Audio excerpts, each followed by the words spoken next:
ده كلام ما فيش بعده كلام. ما تقعدوش تنططوا بقى انتوا بقى في القنوات اياها وتعملوا فيها بقى. خلاص عهد الدقن والجلابيه اللي هي بتغري الناس او بتضيف هاله على الشخص انتهى خلاص. السلام عليكم ورحمة الله وبركاته. يا رب تكونوا تمام، كله تمام. النهارده الجمعة كان يوم ملعلع وما زال ملعلع، ما زال عن يميني وعن يساري تجمعات بشرية بتملأ الشوارع في مصر الجديدة، مدينة نصر، في أندربة العدوية.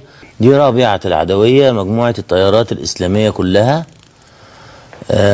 حشد، انا مش هقول كام عشان يعني بيزعلوا، هم ممكن يقولوا عليهم 4 مليون 9 مليون، مش بصرف النظر، انا مش هقول كام خالص. شيخ بلحية عظيمة والناس تجله وتحترمه. وخلي بالك ليه انا بقول بلحية عظيمة، انا مش بتريق على اللحية طبعا، استغفر الله العظيم، مش كده. اللحية دي حق شخصي، وهي سنة عن سيدنا الرسول عليه الصلاة والسلام، وكله